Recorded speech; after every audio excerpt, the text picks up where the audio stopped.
اور 21واں روزہ اور آخری عشرے کی پہلی طاق رات، 21واں روزہ، طاق رات شروع ہو گئے۔ فرمایا اس کو 3 چیزیں ملیں گی، ایک تو مرنے سے پہلے شب قدر ملے گی، دوسرا مرنے سے پہلے شب قدر کے جلوے ملیں گے۔ تو ان راتوں میں جو ہماری طاق راتیں ہیں، جس کی پہلی طاق رات میں 21 کی رات پہلی رات، ان طاق راتوں میں ضروری نہیں ساری رات جاگے۔ ہم دعائیں پڑھتے ہیں، ہم مانگتے کہاں ہیں؟ تو اللہ کہتا ہے ٹھیک ہے، پھر جس وقت مانگو کہ میں دے دوں گا، ابھی تو پڑھ رہے ہو۔ اس کا اجر، اس کا ثواب، اس کی برکات، اس کے کمالات اور اس کی تاثیر اللہ وہ دے گا جو تیری نسلوں کو دے گا، نسلوں کو۔ ہم نے 21 کی رات کو لیا تھا اور وہ اسم اعظم ہم نے ہر 21 کی رات کو پڑھنا نہیں چھوڑا، اور پھر جس وقت پڑھتے ہیں ہمیں ملتا ہے۔ کھانے میں پودینے کا استعمال ضرور کیجیے گا، پودینہ آپ کو الرجی سے بچائے گا، جسمانی بیماریوں سے جہاں وہاں فوڈ پوائزن سے بچائے گا۔ السلام علیکم ورحمۃ اللہ وبرکاتہ۔ 2 عشرے بیت گئے، اب پتہ نہیں خبر ہے کہ آئندہ رمضان میں ہم ہوں گے یا کوئی اور ہوگا، اور 21واں روزہ اور آخری عشرے کی پہلی طاق رات، 21واں روزہ، طاق رات شروع ہو گئے۔ اور کتنے خوش قسمت انسان ہیں جو طاق راتوں کے متلاشی ہیں، جو شب قدر کے متلاشی ہیں۔ آئے میں پھر آپ کو شب قدر کا ایک عمل بتاتا ہوں۔ ایک درویش فرماتے ہیں کہ جو شخص ساری عمر ہر نماز کے بعد، صبح شام، دن میں کسی وقت 3 بار سورۃ قدر پڑھے گا، اور اس نیت سے کہ اللہ مجھے شب قدر عطا فرما، فرمایا اس کو 3 چیزیں ملیں گی، ایک تو مرنے سے پہلے شب قدر ملے گی، دوسرا مرنے سے پہلے شب قدر کے جلوے ملیں گے۔ ایک ہے شب قدر ملی، عبادت کر دی میں نے، مجھے پتہ نہیں تھا کہ شب قدر ہے، نہیں، اس کے جلوے بھی ملیں گے۔ اور فرمایا تیسرا، شب قدر پہ جو وعدے ہیں اللہ آنکھوں سے دکھائے گا۔ عجیب بات ہے، شب قدر پہ کے جو وعدے ہیں معمول بنا لے، ہر نماز کے بعد 3 دفعہ سورۃ انا انزلنا، صبح شام 3 دفعہ سورۃ انا انزلنا، سورۃ قدر، بیٹھے ہوئے اٹھتے ہوئے 3 بار سورۃ قدر، اس نیت سے کہ یا اللہ مجھے شب قدر عطا فرما، مجھے شب قدر عطا فرما، اور شب قدر کے جلوے دکھا، اور شب قدر کا اجر دکھا، اور شب قدر کی برکات دکھا، اس نیت سے۔ بڑا طاقتور عمل ہے، بہت طاقتور عمل ہے۔ تو ان راتوں میں جو ہماری طاق راتیں ہیں، جس کی پہلی طاق رات میں 21 کی رات پہلی رات، ان طاق راتوں میں ضروری نہیں ساری رات جاگے، چند لمحے، کچھ ساتھ ہیں، اس سے بیٹھ کے باتیں کر لیں، اس کریم سے بیٹھ کے راز و نیاز کر لیں، اسے اپنے دل کے دکھڑے سنایا کریں۔ اصل میں ہم دعائیں پڑھتے ہیں، مانگتے نہیں، پڑھتے ہیں۔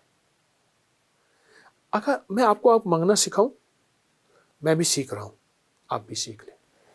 یہ جو ہماری گلیوں پہ، چوراہوں میں، جگہوں پہ پیشہ ور سائل ہوتے ہیں اور یہ جو مانگتے ہیں، آپ نے دیکھا نہیں، ان کا چہرہ منگتا، ان کی آنکھیں منگتی، ان کے ہاتھ منگتے، ان کا لباس منگتا، ان کی چال منگتی، ان کا حال منگتا، ان کی ڈھال منگتی، ان کی ساری کیفیات منگتی ہوتی ہیں۔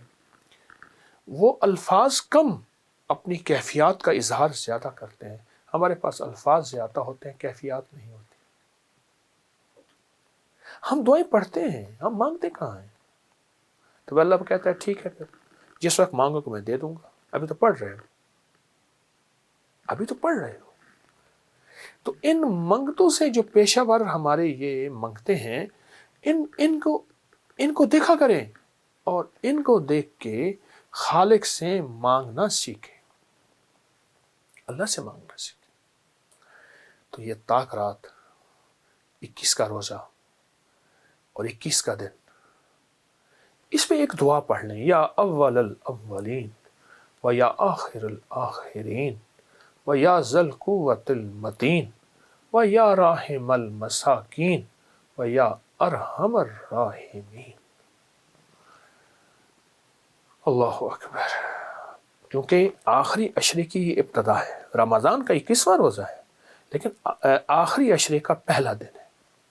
یا اول الاولین فرمایا اس کا اجر، اس کا ثواب، اس کی برکات، اس کے کمالات اور اس کی تاثیر اللہ وہ دے گا جو تیری نسلوں کو دے گا، نسلوں کو، ان بولوں کی برکتوں سے، ان بولوں کی برکتوں سے اللہ تیری نسلوں کو دے گا.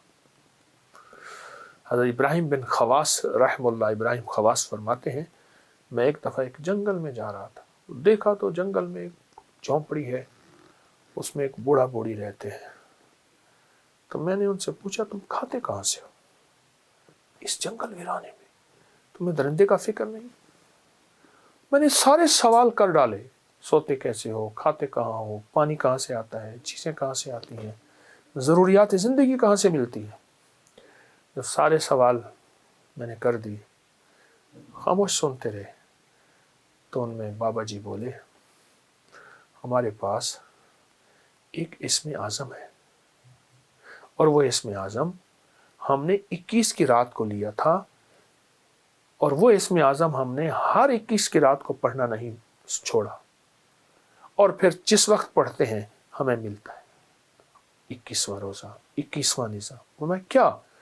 فرمایا ہم نے اس دعا کو اللہ سے منوا لی ہے. کہا کون سی؟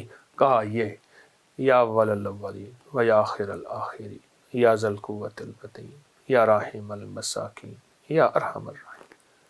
اب کہا جب پڑھتے ہیں اللہ غیب سے ہماری ضرورتیں پوری کر دیتے ہیں، جب پڑھتے ہیں جانور آتے ہیں دودھ دے جاتے ہیں، پانی ہمیں مل جاتا ہے، کھانا ہمیں مل جاتا ہے.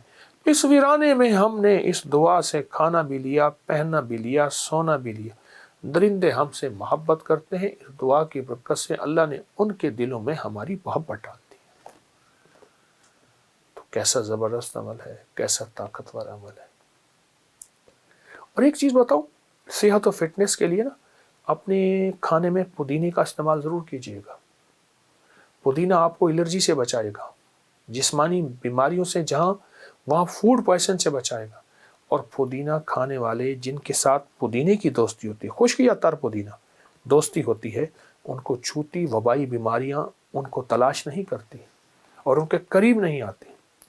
حتیٰ کہ ہماری طب کی پرانی کتابوں میں یہاں ہے کہ جو پودینہ بہت زیادہ استعمال کرتا ہے اس کو بھیڑ کاٹے تو بھیڑ مر جاتا ہے، مچھر کاٹے تو مچھر مر جاتا ہے.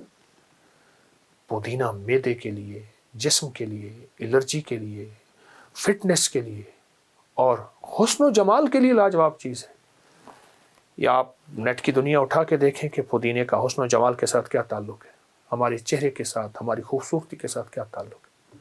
تو پودینہ بھی ساتھ ضرور استعمال کیجیے گا انشاءاللہ. ہمیں روحانی جسمانی دونوں فٹنس چاہیے، اس لیے کہ ہم بڑھ چڑھ کے اللہ کی عبادت کریں، اللہ کے بندوں کی خدمت کریں.